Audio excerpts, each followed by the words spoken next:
Quel bel ami, c'est Moriba. Aujourd'hui, on est parti sur un trade sur la maison de Martin Margiela. Je vais tout vous décortiquer, de la création, l'image, la stratégie. Restez branchés, c'est un sujet pointu, mais vous allez apprendre plein de choses. Vous allez kiffer. Martin Margiela est un créateur belge né en 1957 qui lance sa marque éponyme. C'est un des rares labels de l'histoire de la mode à avoir une légitimité dans la culture et un succès commercial en même temps. Cette maison est à la base d'énormément de changements et d'inspiration dans la mode. On pourrait en parler pendant des heures. D'ailleurs, un documentaire vient de sortir, Martin Margiela in his own words. Je vous conseille de regarder, c'est ce qui m'a inspiré ce trade. Bref, je vais vous donner les clés du succès de cette maison de légende. C'est un peu comme une rétrospective digitale. Je ne vais pas vous montrer sa gueule, chacal, je respecte trop, mais vous pouvez trouver facilement ça sur Google. Niveau études, Martin Margiela il a fait l'Académie d'Anvers. C'est là où il côtoie les 6 d'Anvers. C'était un peu un crew de super-héros de créateurs belges qui était archi chaud à l'époque. Walter van Beirendonck, Anne de Meulemeester, Dries Van Noten, entre autres. Voilà les 6 d'Anvers, on dirait un gang de super-héros, je vous ai dit. Super charismatique, Martin était dans la même promo, cette année a suffi pour immortaliser cette école parmi les plus influentes au monde. Après 5 ans de freelance, Martin Margiela devient l'assistant de Jean-Paul Gaultier de 84 à 87. Jean-Paul Gaultier dit d'ailleurs que c'était son meilleur assistant qu'il ait jamais eu. Et à cette époque-là, Jean-Paul Gaultier c'était chaud de ouf. C'est pas comme maintenant, il est en miskin. Jean-Paul Gaultier, c'est un peu une marque pour les vieux, on va pas se mentir. Mais aujourd'hui, il s'est un peu hypé vis-à-vis des jeunes grâce à une collab avec Suprême. On dirait que c'était une blague. Et notamment aussi parce que Kanye il est parti grailler son KFC là-bas, ça avait fait une grosse promo. Évidemment, je bombe. Jean-Paul Gaultier, c'est un des piliers de la mode française. Et d'ailleurs, ça soulève un autre débat, c'est un autre sujet. Pourquoi on n'a plus de créateurs français qui pètent la baraque depuis quelques années? Tu vois, il y a Marine Serre et tout, mais c'est petit encore. Bref, revenons à nos moutons. Après Gaultier, Martin Margiela lance sa marque en 88 avec Jenny Meyrens. C'est sa partenaire business et créative. Les plus gros succès sont en duo, avec un bon équilibre et une bonne répartition des rôles entre créatif et une personne avec une vision business. Martin Margiela est l'un des créateurs les plus avant-gardistes et atypiques de sa génie. Dès 1989, il gagne le concours de l'Andam. C'est d'ailleurs ce qui lui donne le go pour développer sa marque, les sous, etc. C'est le premier lauréat de l'Andam, je crois même. De 97 à 2003, il est directeur artistique de la maison Hermès. Je vais pas m'attarder sur ça parce que sinon on va jamais finir le trade. Vous pouvez vous renseigner, etc. Aujourd'hui, on est focus sur la maison Martin Margiela. Si tu me cherches, je suis plus là. Si elle me cherche, je suis plus là. Si il me cherche, je suis plus là. La maison est à contre-courant de ce qui se passe dans la mode à cette période-là, que ce soit en image, en marketing et même en création. C'est dans un autre délire. Vous allez voir ça dans la suite.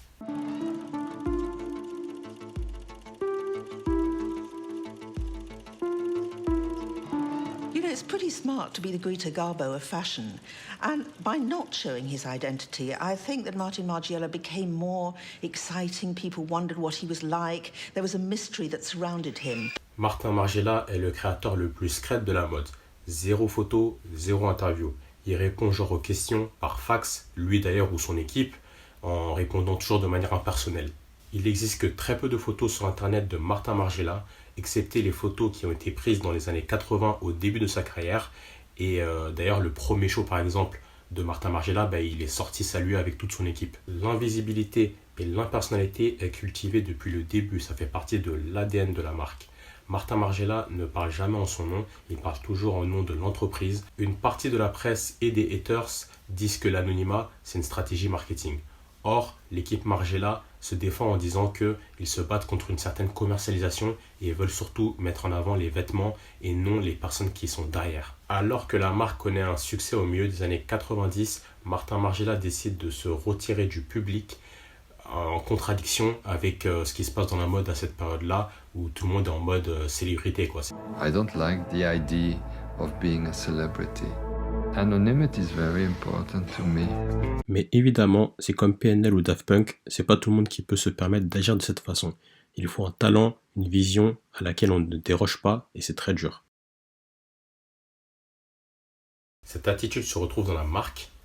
Pas de pub, Les étiquettes sont blanches pour ne revendiquer aucune marque. C'est d'ailleurs une idée de Jenny Merens qui amène ça en mode « Ah, ça va attiser la curiosité des gens sur les vêtements en fait ». Les 4 points blancs au dos sont pour maintenir l'étiquette. C'est devenu pour de nombreuses personnes un signe distinctif de la maison Martin Margiela. Mais à l'origine, c'était des points qui devaient être retirés pour ne laisser ni logo ni étiquette.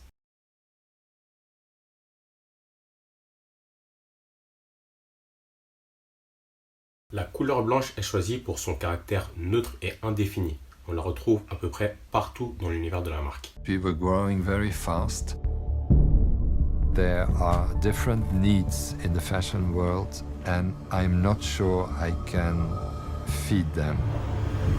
Toute l'équipe dans l'uniforme, la blouse blanche, un clin d'œil aux anciens ateliers de couture, mais aussi du coup la couleur signature de Martin Margiela que l'on retrouve dans les ateliers et sur les meubles recouverts de drap blanc. Sur la photo, on a près de 30 personnes allant du commercial à la com en passant par le studio créatif. Ici, on a les blouses blanches du staff atelier Off-White. Je ne sais pas si Virgile s'est inspiré de la haute couture ou de Margiela du coup. Dès ses débuts, Martin Margiela rediscute le système de la mode. Il n'a pas fait qu'introduire de nouveaux vêtements, il a aussi redéfini à sa manière les lignes d'une industrie qui était déjà pervertie et dominée par la moulaga. Au cours des années 80, Martin Margiela et d'autres créateurs belges, dont les 6 d'Anvers, s'inscrivent dans la continuité du travail anti-fashion qui est autour de la déconstruction de créateurs comme Reka Kubo de Comme des Garçons ou de Yohji Yamamoto. He was bringing a new collection based on deconstructing and reconstructing fashion, so rich as a concept. He wasn't the first to do deconstruction, but he somehow was the first person to really make it believable, partly because I think his cutting is so exceptional. Ces vêtements révèlent des structures qu'on n'a pas l'habitude de voir, comme la doublure ou les coutures. Aujourd'hui, ça devient à peu près normal, mais à l'époque, c'était quelque chose de totalement nouveau. Enfin, pas nouveau, puisqu'il y avait quand même comme des garçons, etc., qui faisaient ça, mais c'était relativement nouveau. Martin Margiela est défini comme un créateur conceptuel. Dès ses débuts, il crée des pièces artisanales avec des vêtements ou des objets qu'il récupère. En vrai, il est vachement en avance sur le délire vintage et upcycling, en allant chercher des vieilles chaussettes de l'armée, des vêtements au marché aux puces ou encore des emballages plastiques. The way that he cut clothes, the way that he shaped things to the body was very well done. You know, anybody can take a sheet and tear it up, but it doesn't necessarily make a great garment. He had a real way of doing things which made the clothes unique.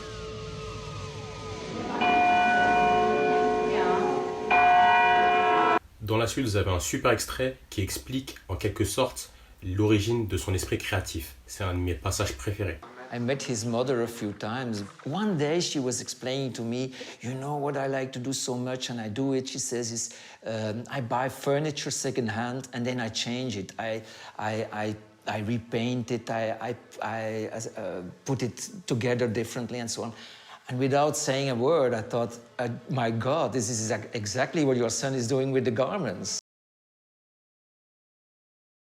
Ces défilés témoignent de son originalité. Il se déroulait souvent dans des lieux atypiques comme des terrains vagues, des stations de métro ou encore un entrepôt abandonné de la SNCF. Il y a même un jour en 97 où il a présenté juste un film. Ces mannequins défilaient très souvent de manière anonyme avec un voile sur le visage ou encore les cheveux sur le visage. Et c'était vraiment pour que les gens ils se focalisent uniquement sur les vêtements. En 88, il présente son premier défilé prêt-à-porter femme printemps-été 89 au Café de la Gare de Paris. Il amène dans ce défilé une identité visuelle qui va à l'encontre des tendances de l'époque. C'était un happening, pas de podium, les mannequins circulaient autour du public avec un voile sur le visage.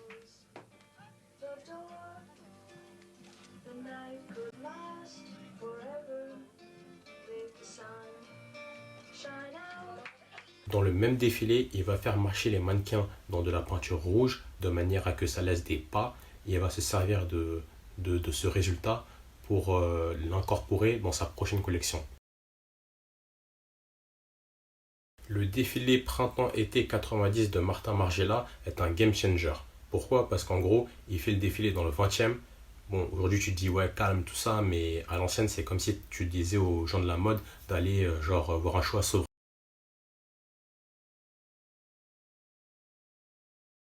Le défilé était ouvert au public, premier arrivé, premier servi. Il y avait là les petits du quartier en front row, et c'est quelque chose de pas commun, même aujourd'hui. Donc c'est archi lourd. Certains journalistes, comme ceux de Libération, ont le seum parce qu'ils disent que c'est une virée chez les pauvres, avec des enfants de quartier, comme faire valoir de femmes qui défilent avec des robes archi chères. Alors je comprends totalement le propos, c'est un des problèmes récurrents de la mode au sujet de l'appropriation culturelle, genre on va fricoter avec les gens du 20e pendant 5 minutes. Martin Margiela, lui, il a ses studios à La Chapelle, il avait l'air plutôt sincère, mais bon.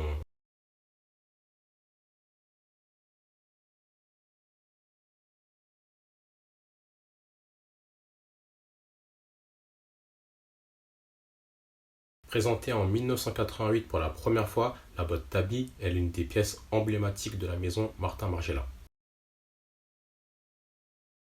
Alors la tabi, c'est une réinterprétation de la chaussette japonaise séparant le gros orteil des autres.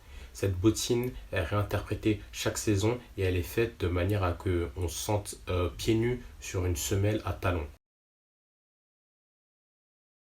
Avec le temps, la tabi est devenue un objet culte, voire fétiche pour certains modeux.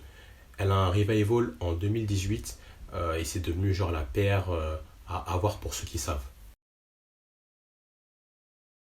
En 1994, Nike sort également une paire divisée au niveau des orteils, la Nike Air Rift, qui était inspirée des Kenyans qui couraient genre en mode pieds nus.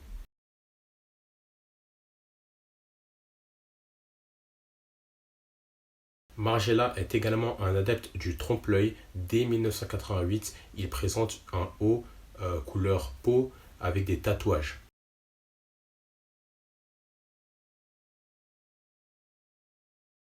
Depuis 1994, des vêtements et accessoires sont chinés autour du monde pour être reproduits et intégrés aux collections saisonnières. C'est le concept réplica.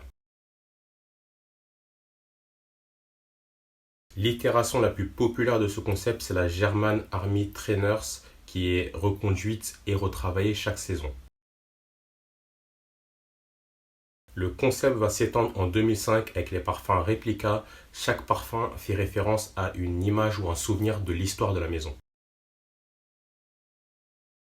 Demna s'inspire fortement de ce concept réplica pour sa marque vêtements. Par exemple, en 2008, Martin Margiela avait déjà utilisé le logo DHL, le transporteur, pour une paire de sneakers réplica.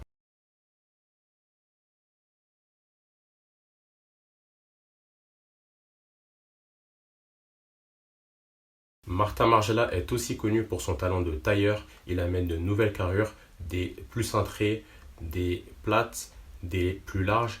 Il finit sa carrière avant de se retirer avec des carrures en forme de cône.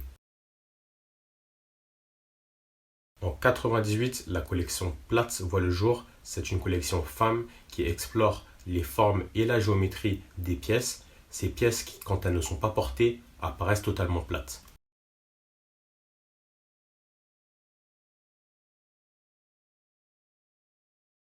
En 2000, il présente sa collection surdimensionnée, composée de vêtements aux proportions élargies et exagérées. Chaque pièce est moulée dans une taille 78 italienne et paraissent plus oversize. C'est une collection qui est vachement populaire chez plein de créateurs actuels comme Demna chez Vêtements et Balenciaga ou encore Virgil. Je cite souvent Demna parce que c'est vraiment un enfant de la maison Margiela en fait. Le oversize, c'est une tendance qui a envahi la mode dans les années 2010. Limite, c'était presque devenu la norme de porter des vêtements larges. Il y avait déjà eu une période où les Kerry s'habillaient large dans les années 2000, mais c'était différent car les gens achetaient généralement les habits en triple XL. Aujourd'hui, les vêtements sont directement coupés comme ça en fait. À la fin de sa carrière, Margiela pousse encore plus son travail sur les formes et les proportions en proposant une silhouette en forme de cône, mais aussi en expérimentant.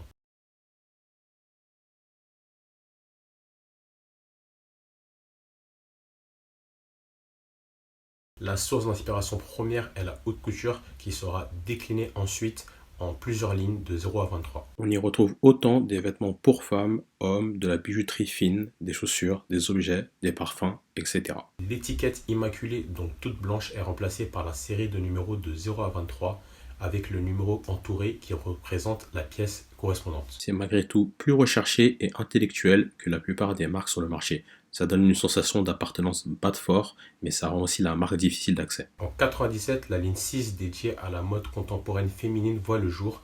Elle devient plus tard MM6, une ligne qui est considérée comme plus accessible.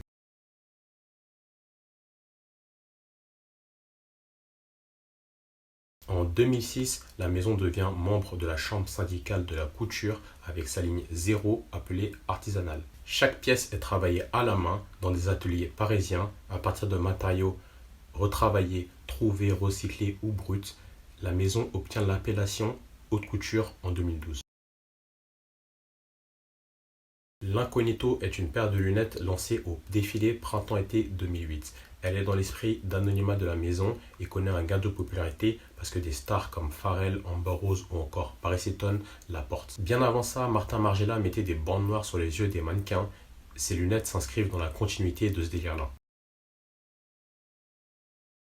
Comme d'habitude, Pharrell, avant-gardiste, porte les Incognito. Ce clip va rappeler des bons souvenirs à certains, un remix qui réunit sur la même piste Pharrell, Kanye, Loupé, Pusha, il y a même Nigo en guest, c'est trop. Ensuite, Amber Rose a mis ça quand elle était au top de ses looks stylisés par Ye, puis Paris Hilton, et c'était le point de non-retour. À l'instant T, tu vois, c'était dead les lunettes comme ça. Kanye portait plusieurs pièces Martin Margiela durant sa tournée Isus en 2013-2014, dont ce masque assez incroyable.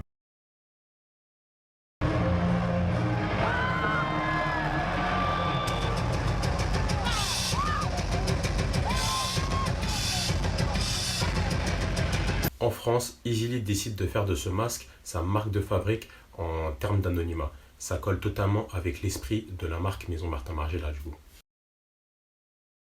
Kanye West suit la marque de près depuis longtemps. Il officialise son amour dans le morceau N-Words in Paris avec la fameuse phrase What's the jacket Margiela, tu vois. Ouais, l'accent anglais, tu connais. Il n'est pas le seul artiste à clamer son amour pour la marque. Jay-Z, A$AP Rocky, Future la cite. Là, dans l'extrait suivant, on va voir une des paires de sneakers Margiela dorées. Toujours ce drip chacal. Toujours. Le rachat de Renzo Rosso, padré de Diesel et de OTB en 2002, marque un tournant pour la marque. Non seulement parce que en 2009, Martin Margiela quitte la marque, mais aussi parce qu'ils vont dans une direction plus de commercialisation à l'international. C'est une période qui a vu naître, entre autres, une collaboration avec le géant de la fast fashion H&M, un événement, il y avait une totale émulation autour de ça. À cette période, l'équipe de stylistes travaille sans dé à nommer en essayant de maintenir l'avant-garde de la marque.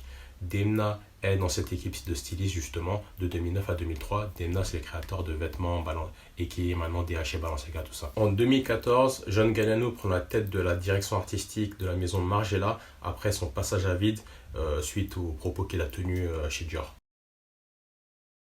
Un an après l'arrivée de John Galliano, la marque décide de drop Martin du nom pour ne laisser que Maison Margiela.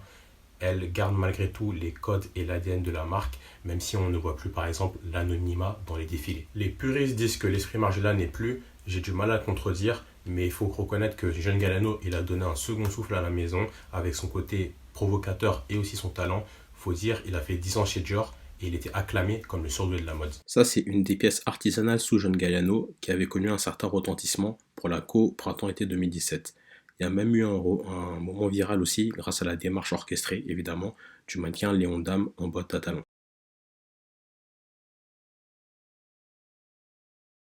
Des expositions, documentaires et sujets voient le jour depuis déjà des années sur l'histoire de la maison. Une des expositions les plus significatives est celle du Palais Galera qui retrace son parcours de 89 à 2009 et elle est vraiment trop sale. Voilà, le trade sur la maison Martin Margiela est terminé. J'espère que vous avez kiffé. Si vous êtes allé jusqu'à la fin, c'est que vous êtes des passionnés comme moi. N'hésitez pas à liker, commenter, partager, donner de la force à la famille et suivez-moi sur mon Instagram Moriba Konepoto.